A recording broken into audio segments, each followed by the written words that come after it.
আসসালামু আলাইকুম। Tricky education চ্যানেলে সবাইকে স্বাগতম। আজকে আমরা অনার্স চতুর্থ বর্ষের পার্শিয়াল ডিফারেন্সিয়াল ইকুয়েশন বইয়ের অধ্যায় 7 এই অধ্যায়ের ক্লাস নিয়ে উপস্থিত হয়েছি। আজকে আমরা অধ্যায় 7 এর মধ্যে মূলত 3টা পার্ট আছে, সেটা হচ্ছে 7A, 7B এবং 7C। তার মধ্যে থেকে আজকে আমরা 7A এর যে টপিকটা আছে সেটা নিয়ে আলোচনা করব।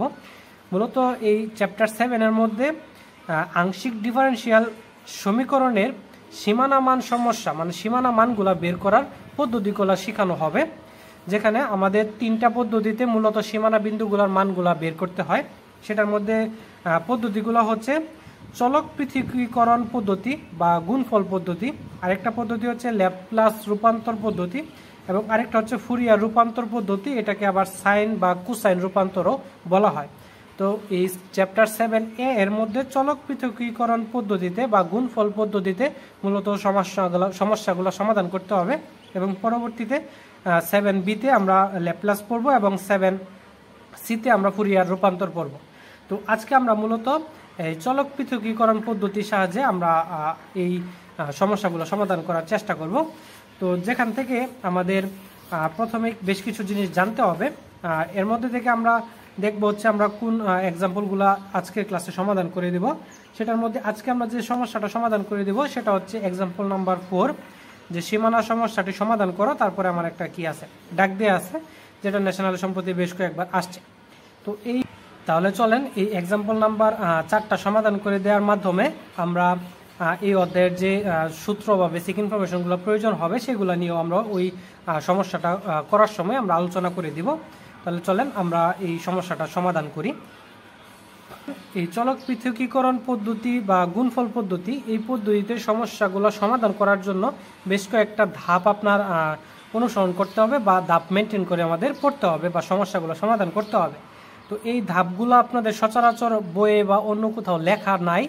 এটা আমাদের ম্যাথ যখন সমাধান করে আমরা নিজেরা যখন পড়ছি বা আপনাদের জন্য পড়ানোর জন্য যখন আমরা ম্যাথগুলোকে গুছাচ্ছি, তখন আমরা নিজেদের মতো করে যেন আপনাদেরকে বুঝাইতে পারি এবং আপনারা যেন সহজে বিষয়গুলো বুঝতে পারেন এবং রিলেট করতে পারেন। ওই জন্য আমাদের ধাপগুলো নিজেরা সেটা আমরা সিরিয়াল মেনটেন করে লিখে দিছি। কারণ আপনাদের কোন অংশের পরে কোন কাজটুকু করতে হবে এটা যদি আপনারা নলেজে থাকে বা আপনারা জানেন, তাহলে মনে করেন আপনারা সহজে প্রতিটা এক্সাম্পল সলভ করতে পারবেন বা আপনাদের কাছে সব বিষয়গুলো সহজ মনে হবে। তো আমাদের এই চলক পৃথকীকরণ পদ্ধতিতে আমাদের ম্যাথগুলো সমাধান করার জন্য প্রথম যে স্টেপটা করতে হবে বা প্রথমে যে কাজটা করতে হয় সেই কাজটা হচ্ছে প্রশ্নে দেওয়া ফাংশনের সাথে মিল রেখে নতুন ফাংশন নিতে হবে। এখন আমাদের প্রশ্নের মধ্যে বেশ কিছু আকারের ফাংশন থাকতে পারে। মূলত আমাদের এই চ্যাপ্টার 7A এর মধ্যে এক্স এবং টি এর আকারের ফাংশনটা দেয়া থাকে। তো আমাদের এক্স এবং টি এর ফাংশনটাকে আমাদের নতুন ফাংশন রূপে আমাদের নতুন ফাংশন আমরা কী করব, প্রথমে ধরে নিব। তারপর ওই ফাংশনটা ধরে আমরা একটু ক্যালকুলেশন করে ওইটার আমরা একটা মান নির্ণয় করব এবং এই নতুন ফাংশনের সমীকরণ, যেটা আমরা এইটা নতুন ফাংশন ধরে যে একটু ক্যালকুলেশন করার পরে যে সমীকরণটা পাবো, ওই নতুন ফাংশনের সমীকরণ ধ্রুবকের সমান হবে। আমাদের যে সমীকরণটা পাবো সেই সমীকরণটা ধ্রুবকের সমান হবে। আর এই ধ্রুবকটা কি, এই প্রতিটা ম্যাথের ক্ষেত্রে ধ্রুবকটা হচ্ছে ফিক্সড, সেটা হচ্ছে -λ²। এটা হচ্ছে আমার কি ধ্রুবক। এখন আমরা যে দুইটা সমীকরণ পাবো, ওই দুইটা সমীকরণ বা আমরা একাধিক যদি সমীকরণ পাই, ওই প্রত্যেকটা সমীকরণই আমাদের -λ² সমান হবে।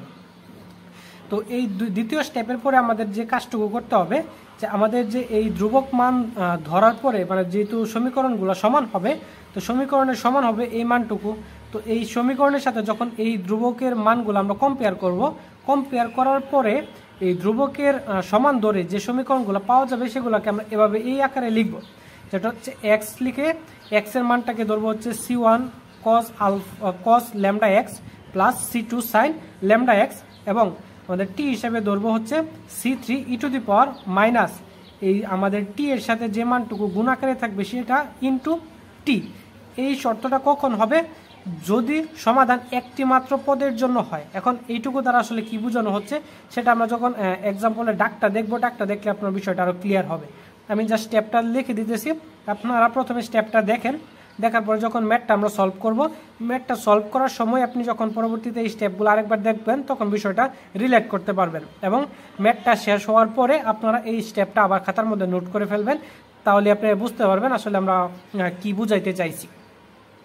তো এটুকু লেখার পরে এই সমীকরণ দুইটি গুণ করে, এই সমীকরণ দুইটি বলতে এক্স এবং টি, এই যে দুইটা সমীকরণ আমরা পাইলাম এই দুইটাকে আমরা গুণ করব। গুণ করে এখান থেকে ল্যামডা এর মান বের করতে হবে।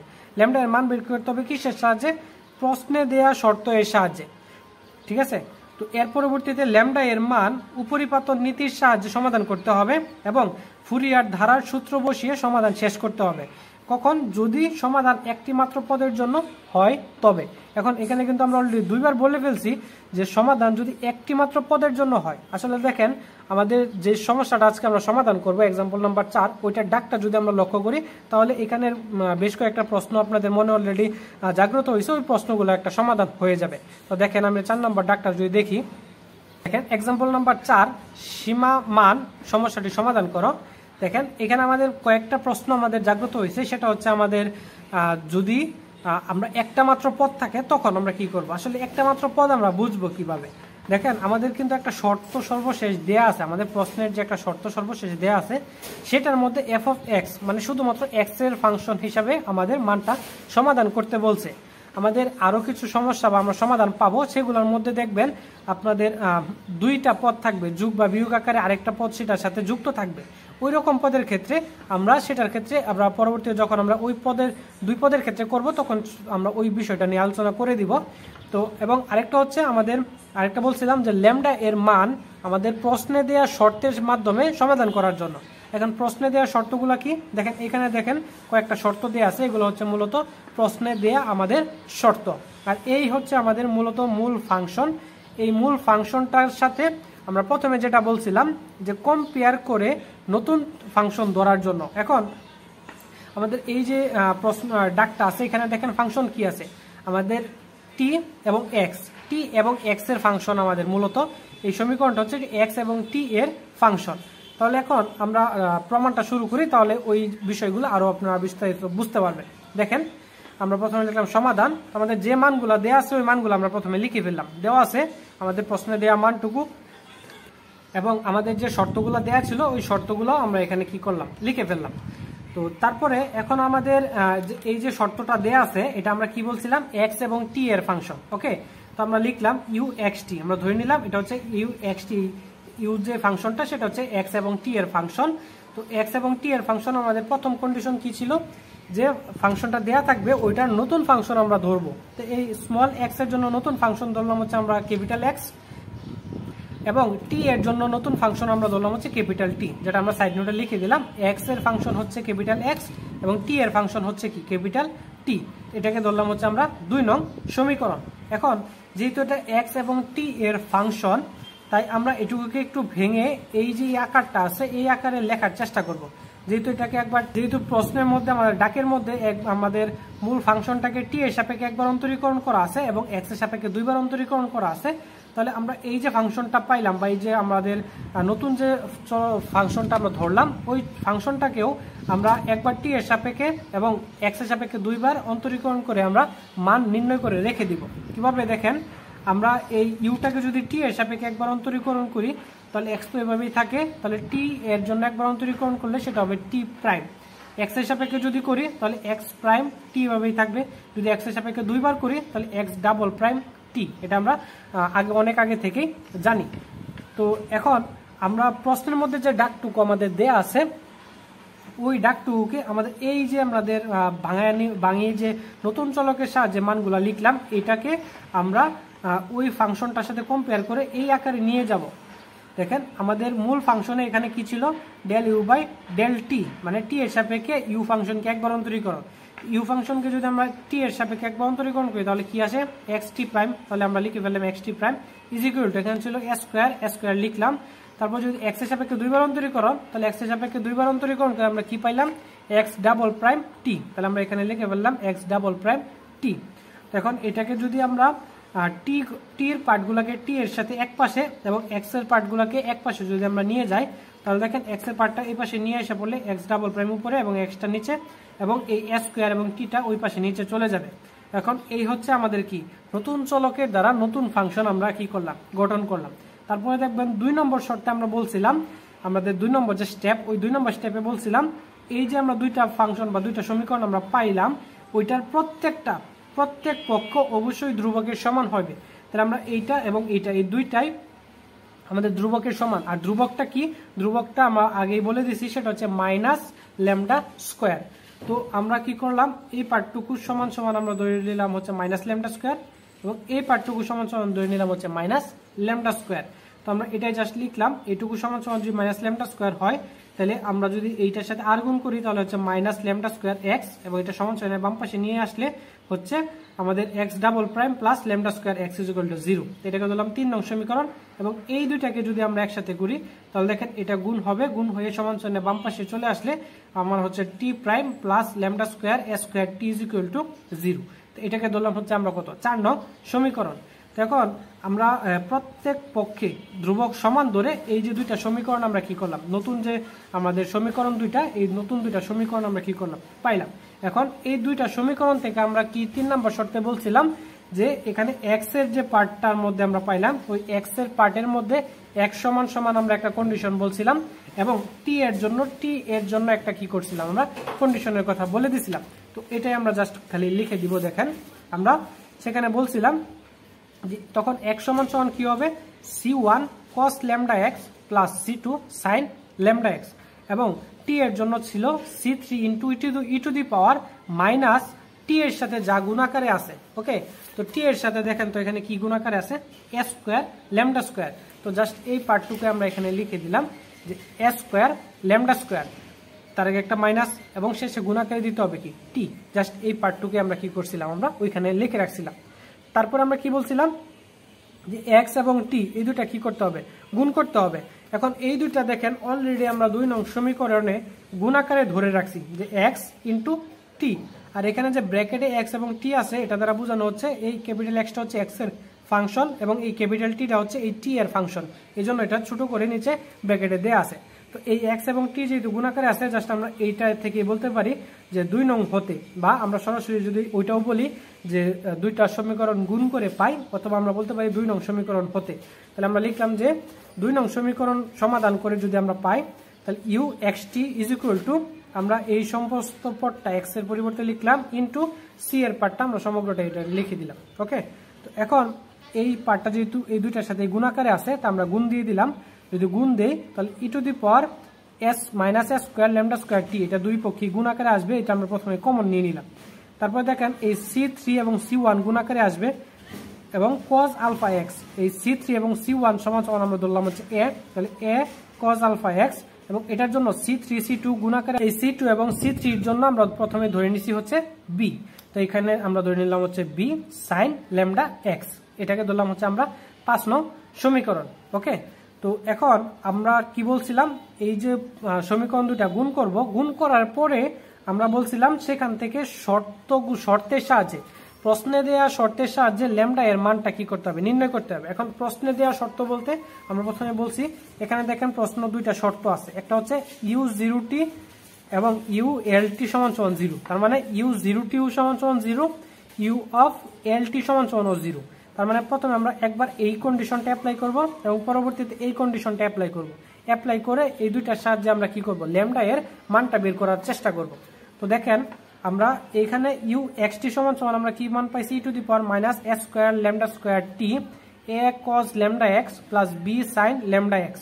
তো এই মানের মধ্যে আমরা এখানে কি ছিল, ইউ 0t বসাবো। তো 0t বসালে আমরা এটার সাথে যদি কম্পেয়ার করি তাহলে কি বসছে, আলটিমেটলি এক্স এর পরিবর্তে আমাদের 0টা বসাইতে বলছে। তো দেখেন এই সমগ্র সমীকরণে আমাদের এক্স এর জায়গাগুলোতে কি বসাবো, 0 বসাবো। তো দেখেন আমরা এটুকু তো সবগুলোর সাথে গুণাকারে আছে, এখন এটা যদি এটার সাথে একবার গুণ করি তাহলে দেখেন এটার সাথে এক্স আছে, তার মানে cos ল্যামডা এক্স আমরা জানি কত, cos 0, এক্স এর পরিবর্তে যেহেতু 0 বসাবো, cos 0 মান হচ্ছে 1, তাহলে এইটুকু সবটা 1 হয়ে যাবে, থাকবে শুধুমাত্র a। আর আমরা এইটুকুর সাথে যদি গুণ করি আমরা জানি sin 0 মান হচ্ছে 0, তার মানে এইটার সাথে এটা গুণাকারে আসলেও সমগ্রটা আলটিমেটলি 0 হয়ে যাবে, তার মানে শুধুমাত্র এই পদটুকুই আমাদের কি থাকতেছে। তারপরে আমাদের এই ইউ 0t এটুকু সমান সমান কিন্তু আমরা শর্তের মধ্যে বলা আছে 0, তো এটুকুর পরিবর্তে আমরা লিখে দিলাম 0 এবং ডান পাশটা এভাবে আমরা কি করে দিলাম, লিখে দিলাম। তো এখন একটা জিনিস লক্ষ্য করেন, এই যে দুইটা পদ আছে এই দুইটা পদের গুণফল হচ্ছে 0, তার মানে অবশ্যই এই দুইটা পদ থেকে যে কোনো একটা পদ অবশ্যই 0 হতে হবে, কারণ এই দুইটা পদের গুণফল যেহেতু 0, তাহলে অবশ্যই এই দুইটার যে কোনো একটা 0, নয়তো বা তো এটা এই দুইটা গুণ করলে আমাদের 0 পাবো না। তাহলে এই দুইটার যেহেতু যে কোনো একটা কমপক্ষে একটা 0, তার মানে আমরা এই প্রথম পদটাকে যদি ধরি যে এটা যদি 0, তাহলে দেখেন আমরা ই টু দি পাওয়ার যদি এটা 0 হয় তাহলে আমরা জানি ই টু দি পাওয়ার 0 মান কত 1, তার মানে এটার পর যদি আমরা 0 ধরি তারপরেও এটা কিন্তু আলটিমেটলি 0 হইতেছে না, বা এই ই টু দি পাওয়ারের উপরে যে পার্টটুকু আছে এইটুকুর পর যদি কোনো একটা পূর্ণ সংখ্যা আসে তাহলে তো সেটা কখনোই 0 আসবে না, তার মানে অবশ্যই সেটা এর মানটা 0 আসতে হবে। তার মানে আমরা এটা বলে দিব যে এই ই টু দি পাওয়ার যুক্ত যে মানটুকু আছে এটুকু কখনো 0 হবে না, তাহলে অবশ্যই এর মানটা কি হইতে হবে, 0 হইতে হবে। তো এই ইউ 0t বসিয়ে আমরা এর মানটা পাইলাম। তো এখন আমাদের দ্বিতীয় যে কন্ডিশনটা ছিল ওই দ্বিতীয় কন্ডিশনটা এখন আমরা অ্যাপ্লাই করব। তো দ্বিতীয় কন্ডিশনে আছে ইউ এল টি, তার মানে এক্স এর পরিবর্তে আমরা কি বসাবো, এল বসাবো। তো সেম কাজটুকু যদি আমরা করি, দেখেন আমরা এল টি বসাবো। তা আমরা এই প্রথম পদের মধ্যে যদি আমরা দেখেন ই টু দি পাওয়ার যুক্ত পদের সাথে এখানে একই আছে, একটা গুণাকারে আছে cos ল্যামডা এক্স, আমরা মাত্র এ সমান সমান 0 আমরা বের করে আসছি। তো এই প্রথম অংশটুকুর মধ্যে যদি 0 হয়ে যায়, মানে এ যদি 0 বসায় তাহলে প্রথম সবটুকু পদ 0 হয়ে যাবে, তার মানে পরের টুকু থাকবে, তার মানে এই পদটুকু ই টু দি পাওয়ার যুক্ত পদ তার সাথে গুণাকারে হচ্ছে এই বি সাইন ল্যামডা এক্স, এটা আমরা লিখে দিব ই টু দি পাওয়ার যুক্ত পদ বি সাইন এল ল্যামডা, কারণ এই এল ল্যামডা, কারণ এক্স এর পরিবর্তে এখানে কি বসাইলাম আমরা এল বসাইছি। ওকে, আর বাকি যেটুকু আছে এভাবে সেম আমরা কি করলাম, রেখে দিলাম। তো এখন এই ইউ এল টি সমান সমান 0 যেটা আমাদের শর্তের মধ্যে দেয়া ছিল ইজ ইকুয়াল টু এই ই টু দি পাওয়ার যুক্ত যে পদটা আছে এটুকু সমান সমান 0 হবে না, এটা আমরা মাত্রই প্রমাণ করে আসছি, তার মানে এটুকু 0 হবে না, তার মানে বি অথবা সাইন এল ল্যামডা এই দুইটার যে কোনো একটা 0 হইতে হবে, কেননা এই তিনটার গুণফল যেহেতু আমার কি পাইছি 0 পাইছি, তার মানে অবশ্যই এই দুইটা যে কোনো একটা কি হবে 0 হবে। এখন আমাদের যেহেতু ল্যামডা এর মানটা নির্ণয় করতে হবে, তার মানে যদি বিটাকে যদি আমরা 0 ধরি তাহলে কিন্তু আমরা ল্যামডা এর মানটা বের করতে পারবো না, তার মানে আমরা ধরে নিলাম যে বিটাও 0 না, আমরা এই সাইন ল্যামডা এল এইটুকু পদ মানে হচ্ছে আমার 0। এটা কেন ধরলাম, কারণ এখান থেকে আমাদের ল্যামডার মানটা কি করতে হবে, বের করতে হবে। তো তারপরে দেখেন এই বাম পাশে 0 আছে, তো একটা জিনিস লক্ষ্য করেন, আমরা এই 0 পরিবর্তে বাম পাশে 0 এর পরিবর্তে আমরা লিখতে পারি সাইন এন পাই। কেন লিখতে পারি, কারণ আপনারা জানেন যে সাইন যে কোনো পায়ের মানই হচ্ছে 0, এন এর পরিবর্তে আমি যে মানই বসাই না কেন, 0 প্লাস মাইনাস 1 প্লাস মাইনাস 2 যে কোনো মানই বসাই না কারণ সাইন যে কোনো পায়ের মানই কি আমাদের 0, তার মানে আমরা 0 পরিবর্তে এই পার্টটুকু আমরা লিখতে পারি। তারপর দেখেন উভয় পক্ষ থেকে যদি আমরা সাইন বাদ দিই তাহলে আসে N pi is equal two হচ্ছে এল ল্যামডা, এখান থেকে যদি আমরা ল্যামডা এর মানটা বের করি, lambda is equal to n pi by n, তার মানে অলরেডি আমরা কি করে ফেললাম, আমরা ল্যামডা এর মানটা কি করে ফেলছি, নির্ণয় করে ফেলছি। আশা করি আপনারা এ পর্যন্ত বুঝতে পারছেন।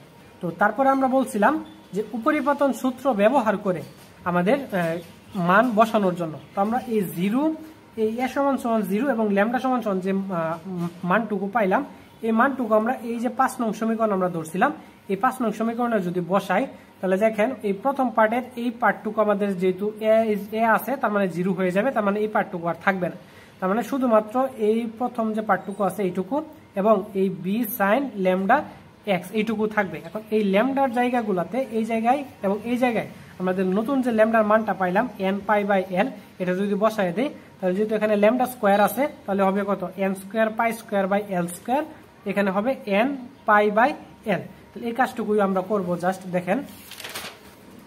তো দেখেন জাস্ট আমরা এই কাজটুকুই আমরা জাস্ট কি করলাম, আমাদের মানগুলো বসাইলাম। এখন এখান থেকে আরেকটা জিনিস আপনারা লক্ষ্য করতে পারেন, সেখানে আপনারা বলতে পারেন যে এখানে সামেশনটা কোথা থেকে আসলো এবং এই বিএনটা আসলে কোথা থেকে আসলো, আর এই বাকি পার্টটুকু তো আপনারা 5 নং থেকে দেখছেন। আসলে এখানে আমরা কিন্তু যে আমাদের ধাপগুলা বলছিলাম ওই ধাপের মধ্যে আমরা বলছিলাম যে ল্যামডা এর মান উপরিপাতন নীতির সাহায্যে সমাধান করতে হবে। তো এখন আমাদের উপরিপাতন নীতিটা আসলে কি, দেখেন এই উপরিপাতন নীতিটা অ্যাপ্লাই করেই মূলত আমরা ওইখানে এই মানটুকু বসাইছি। দেখেন আমরা যদি বই থেকে আপনাকে ওই পার্টটুকু একটু দেখানোর চেষ্টা করি, দেখেন এখানে দেখেন আমাদের উপরিপাতন নীতির সাহায্যে একটা মান আমাদের বলে দেওয়া আছে, যে লেখা আছে যে উপরিপাতন নীতি, সেখানে যদি একটা মাত্র চলক হয় তখন আমরা এই যে সূত্রটা ইউজ করব। সূত্রটা হচ্ছে সামেশন অফ n থেকে l পর্যন্ত আমাদের ইনফিনিটি n 1 থেকে ইনফিনিটি পর্যন্ত un। এখন এই un সমান সমানই মূলত আমাদের ওই 5 নং যে ইউ মানে সমগ্র ইউ এর যে ভ্যালুটা আমরা ওই ইউ এর ভ্যালুটাই হচ্ছে আমাদের মূলত un। আর যেহেতু এই সমগ্রটাই হচ্ছে মূলত ইউ এর মান, তাহলে যেহেতু un বলছে এই জন্য আমরা b এর সাথে একটা n দিছি এবং উপরিপাতন সূত্রের জন্য আমরা এই সামনে একটা কি করলাম সামেশন দিলাম, যেখানে এই n এর ডিক্লারেশনটা আমরা করে দিলাম যে nটা হচ্ছে 1 থেকে ইনফিনিটি পদ পর্যন্ত। ওকে, তো আশা করি বিষয়টা বুঝতে পারছেন। আর যদি আমাদের একাধিক পদের জন্য হয় তখন আমাদের ওই যে আমাদের উপরিপাতন যে নীতিটা আছে ওই নীতিটা আমাদের চেঞ্জ হবে, যেটা আমরা পরবর্তীতে একাধিক পদের ক্ষেত্রে আমরা দেখিয়ে দিব। তো এখন আরেকটা জিনিস আমাদের এটার পরে যেটা আমাদের বুঝতে হবে সেটা হচ্ছে আমাদের প্রশ্নে যে কন্ডিশনটার কথা বলা ছিল বা আমাদের প্রশ্নে যে শর্তটা প্রমাণ করতে বলছিল, দেখেন আমি যদি দেখাই আমাদের এখানে বলছে u x comma zero is equal to f of x, তার মানে ইউ এক্স কমা জিরো এর জন্য আমাদের এই ফাংশনটা সমাধান করতে হবে। তাহলে আমরা এখানে অলরেডি ইউ এক্স টি এর জন্য আমাদের এই মানটা পাইলাম, তাহলে এখানে অতএব ইউ এক্স জিরো যদি বসাই তার মানে টি এর পরিবর্তে জিরো বসাইতে হবে। তার মানে যে জায়গাগুলোতে টি আছে সব জায়গায় আমরা কি বসাবো, জিরো বসাবো। দেখেন তো উপরে টি কোথায় আছে, শুধুমাত্র এইটুকু পার্টে। তো এইটুকু যদি আমরা টি বসাই, টি এর পরিবর্তে জিরো বসাই, তাহলে এই সমগ্র মানটা জিরো হবে। তাহলে ই টু দি পাওয়ার জিরোর মান কত, 1। তো ই টু দি পাওয়ার জিরোর মান যেহেতু 1, তার মানে এই সবটুকু পদ আমাদের সামনে 1 হবে, 1 ইন্টু বাকি পদ যাওয়া ব্যাস এভাবে আমরা কি করে দিব, লিখে দিব। এবং এই ইউ এক্স জিরো এটুকুর মান সমান সমান কিন্তু আমাদের বলা ছিল হচ্ছে এফ অফ এক্স। এটুকুর পরিবর্তে আমরা লিখে দিলাম F of x is equal two আমাদের এই সামেশনটা এভাবে লিখলাম, বাকি পদ যাওয়া ব্যাস এভাবে আমরা কি করলাম, রেখে দিলাম। তারপরে সর্বশেষ কন্ডিশনে আমরা কি বলছিলাম যে ফুরিয়ার দ্বারা বসিয়ে আমাদের এই সমস্যাটা কি করার জন্য, সমাধান করার জন্য। তো আমাদের ফুরিয়ার দ্বারাটা কি, দেখেন আমাদের অ্যাপ্লাইড ম্যাথের মধ্যে আপনারা এই ফুরিয়ার দ্বারার কনসেপ্টগুলো পাবেন। তো যেহেতু এই বইয়ের মধ্যে ফুরিয়ার দ্বারার কনসেপ্টটা বিস্তারিত পড়ার প্রয়োজন নাই, এই জন্য আমি জাস্ট সূত্রটা সরাসরি লিখে দিলাম। জাস্ট ফুরিয়ার দ্বারা সূত্রটা আপনারা প্রথমে সূত্রটা লিখে এই সূত্রটা জাস্ট বিএন এর পরিবর্তে বসিয়ে দিবে। তো 6 নঙে জাস্ট বাকি যা আছে সব সেম থাকবে, শুধুমাত্র এই বিএন এর পরিবর্তে আপনারা এটুকু পদের মধ্যে এই ফুরিয়ার সূত্রটা বসাবেন এবং বাকি যে পদটুকু ছিল শেষে আপনার sine n pi x by l এটুকু এভাবেই থাকবে। তারপরে আপনাদের ক্যালকুলেশনের সুবিধার জন্য জাস্ট সেটা ক্যালকুলেশন করে দিবেন। এখানে ধ্রুবক পদটা আপনারা প্রথমে নিয়ে আসবো, তারপরে হচ্ছে আমাদের সামেশন ই টু দি পাওয়ার এটুকু যেভাবে সেভাবেই থাকবে এবং এই পদটুকু গুণাকারে ছিল এটা প্রথমে লিখে দিলাম এবং এই ভিতরে যে পদটুকু ছিল এটা লিখে দিলাম। তো এই যে পদটা পাইলাম এটাই হচ্ছে মূলত কি নির্ণয় সমাধান। তো এটা হচ্ছে আমাদের এক পদের ক্ষেত্রে যখন আমাদের ফাংশনটা নির্ণয় করতে বলবে। এখন আমাদের প্রশ্ন হচ্ছে, আমরা বেশ কয়েকবার অলরেডি বলছি যদি একাধিক পদ হয়, তাহলে দেখেন আমরা একাধিক পদের ক্ষেত্রে একটা অংশ যদি আপনাদের একটু দেখায় দিই। দেখেন আমাদের এক্সাম্পল নাম্বার 15 বা আপনার এক্সাম্পল নাম্বার 14 দেখতে পারেন, সেম আপনাদের এখানে দেখবেন একাধিক পদ আছে। দেখেন আমাদের শেষে যে সমাধানটা করতে বলছে u x zero is equal to, দেখেন এখানে কিন্তু শুধুমাত্র এর আগে একটা এফ অফ এক্স ছিল, তো এখানে দেখেন একাধিক পদ আছে, এই যে একটা পার্ট, এই যে একটা পার্ট। তখন এইখানের ক্ষেত্রে আমাদের আসলে চেঞ্জটা কি হবে, দেখেন আমরা 15 যে প্রশ্নটা আছে ওইটার মধ্যেও যদি দেখি, এটার মধ্যেও ইউ এক্স কমা জিরো এর জন্য এই যে প্রথম পার্ট এবং এই যে হচ্ছে দ্বিতীয় পার্ট, তার মানে দুইটা পার্ট আছে। তো এটুকুর জন্য আমাদের আসলে চেঞ্জটা কোথায় হবে, চেঞ্জটা হবে মূলত আমাদের এই ল্যামডা এর মান নির্ণয় করা পর্যন্ত আমাদের সবই সেম আছে। তারপরে আমরা যখন ওই উপরিপাতন সূত্রটা অ্যাপ্লাই করছিলাম ওই জায়গাটুকুর মধ্যে আসলে মূল পরিবর্তনটা। তো দেখেন আপনারা আসলে চেঞ্জটা কি করবেন, দেখেন এই উপরিপাতন নীতিটা ব্যবহার করে এখানে আপনারা কি করবেন, দেখেন এখানে কিন্তু দুইটা পদ ফিক্সড করে দিছে। এর আগেগুলোর মধ্যে আমাদের এফ অফ এক্স ছিল, মানে এক্স এর ফাংশন ছিল, সেটা কতগুলা পদের সেটা কিন্তু আমাদের বলে নাই, মানে এফ অফ এক্স মানে এক্স এর ফাংশন ছিল বা এক্স এর একটা পদ ছিল। কিন্তু এইখানে আমাদের দুইটা পদ লিমিটেড করে দিছে যে এই দুইটা পদ, শুধুমাত্র এই দুইটা পদ, এর পরবর্তীতে আর কোনো কিছু নাই। তার মানে এই দুইটা পদ যেহেতু, তার মানে আমাদের মূল যে সমীকরণটা ছিল ওই সমীকরণের মধ্যে শুধুমাত্র ওই দুইটা পদই আমরা কি করব, বসাবো। তাহলে দেখেন ওই দুইটা পদের ক্ষেত্রে আমরা কি করবেন, আমাদের যেহেতু দুইটা পদ তাহলে আমরা 1 এবং 2 আকারে দিব। b1 E to the power আমাদের যে মানটুকু আছে এই মানটুকু sin n1x plus b2 e to the power আমাদের n2 sin n2x। এখন বলবেন যে এই যে পার্টটুকু এটা আসলে আমরা পাইলাম কোথায়, আসলে আমাদের এই প্রথমত যে এ এবং ল্যামডা এর মানটা যা আমাদের 5 নং সমীকরণে বসানোর পরে যে সমীকরণটা পাইছি ওইটার মধ্যেই জাস্ট একবার আমরা 1 বসাবো, মানে b1 n1 এবং আমাদের আরেকবার যোগ আকার যেহেতু দুইটা পদ, আরেকবার হচ্ছে b2 n2 n2, জাস্ট এটাই আমরা কি করলাম লিখলাম এবং দুইটা যোগ করে দিলাম। এর আগেরটার মধ্যে সামেশন আকারে দেয়া ছিল এবং কতগুলা পদ সেগুলো আমরা জানতাম না, আর এখানে যেহেতু দুইটা পদ সামেশন আছে তার মানে এখানে আমরা বুঝতে পারতেছি মাত্র দুইটা পদই কি আছে। তো এটা হচ্ছে আমাদের 6 নং সমীকরণ। এখন এখানে কি কাজটুকু করতে হবে দেখেন, আমাদের ইউ এক্স 0 বসাইতে হবে, তার মানে টির পরিবর্তে 0, যে জায়গায় টি আছে ওইগুলো 0 হয়ে যাবে, 0 বসাইতে হবে। তো এই ইর উপরে এখানে টি আছে, এখানে টি আছে, তার মানে এইটুকুর পরিবর্তে হচ্ছে 1 হয়ে যাবে। তাহলে থাকে হচ্ছে b1 sin n1 x plus b2 sin n2 x, এবং এই যে ইউ এক্স 0 এটুকুর পরিবর্তে যে আমার মানটা দেওয়া ছিল u x 0 2 sin 3x minus 4 sin 5x, তো এটা আমরা লিখে দিব এটুকুর পরিবর্তে ইজ ইকুয়াল টু বাকিটুকু যেভাবে আছে এভাবে আমরা কি করব রেখে দিব। এখন এই যে পার্টটুকু সমান সমান এইটুকু যে হয়েছে এটা কখন সম্ভব? ইহা সম্ভব যদি এবং কেবল যদি দেখেন এটার সাথে তুলনা করলে আমরা একটা মান পাই। দেখেন এখানে হচ্ছে 2 sin 3x আর এখানে আছে bn sin nx, তার মানে এই b1 সমান সমান আমরা বলতে পারি 2, তারপরে হচ্ছে sin এই n1 হচ্ছে মূলত হচ্ছে আমার 3, তারপর হচ্ছে x, তারপরে এখানে আছে হচ্ছে প্লাস b2, তার মানে এই মাইনাস 4টা হচ্ছে আমার b2, তারপর হচ্ছে sin n2 হচ্ছে আমার 5 এবং x, তার মানে এই যে পদগুলো আছে এইগুলা যদি এটার মানের সমান হয় তবে এটা কেবলমাত্র কি হবে সত্য হবে। তাহলে আমরা এটা বলে দিব যে b1 সমান সমান 2, তারপর হচ্ছে b2 সমান সমান হচ্ছে -4, n1 সমান সমান হচ্ছে 3, n2 সমান সমান হচ্ছে 5। তারপরে এই যে মানগুলো আমরা ধরলাম এই মানগুলো আমাদের 6 নং সমীকরণে যদি বসায় দেই তাহলে আমাদের মানটা সমাধান চলে আসবে। U x t is equal to এখানে ছিল 6 নং সমীকরণ, এখানে ছিল b1 এর মান ধরছি হচ্ছে 2 e two the power 4 n1 এর মান ধরছি হচ্ছে আমরা 3 এবং এটার সাথে 4 গুণ আকারে ছিল, তার উপর n এর উপর স্কোয়ার ছিল, তো 3 স্কোয়ার করতে হবে, 3 এর উপর স্কোয়ার করব, তো স্কোয়ার করলে হচ্ছে 9 এবং সামনে আছে 4, তো 4 নং 36, এই হচ্ছে 36টি, তারপর হচ্ছে sin n1t, n1 হচ্ছে আমরা t x মাইনাস এই জাস্ট আপনারা মানগুলা যেটা আছে এভাবে বসালেই যেটা হবে এটাই হচ্ছে আমাদের কি সমাধান। তো আশা করি আপনারা বিষয়টা বুঝতে পারছেন। যদি আমাদের একটা সিঙ্গেল পদ বলে সেটার ক্ষেত্রে আপনারা কি করবেন, আর যদি একাধিক পদ বলে তাহলে আপনারা সব সেম, জাস্ট আপনার এই উপরিপাতন যে সূত্রটা আছে জাস্ট ওইটার মধ্যে একটু চেঞ্জ করবেন, তাহলে আমাদের সমস্যাটা কি হয়ে যাবে সমাধান হয়ে যাবে। তো আশা করি আমাদের এই চ্যাপ্টার 7A এর পার্টগুলো আপনাদের ক্লিয়ার হয়েছে। তো পরবর্তী ক্লাসে আমরা পরবর্তী অধ্যায় নিয়ে আলোচনা করব এবং এই অধ্যায়ের বাকি যেগুলো ন্যাশনালে সম্প্রতি আসছে ওই রকম ম্যাথগুলো যেগুলো আছে সেগুলো আপনারা বাসার মধ্যে হোমওয়ার্ক করবেন। অলরেডি এই সেম কনসেপ্ট প্রতিটা ম্যাথে সেমভাবে থাকবে, আপনাদের কোনো চেঞ্জ নাই। যেগুলো ন্যাশনালে আসছে সেগুলো বাসার মধ্যে প্র্যাকটিস করবেন, আর যেগুলো বেশি গুরুত্বপূর্ণ সেগুলো আমরা অলরেডি সমাধান করে দিয়েছি। তো আজকের ক্লাসটা এই পর্যন্তই, ধন্যবাদ।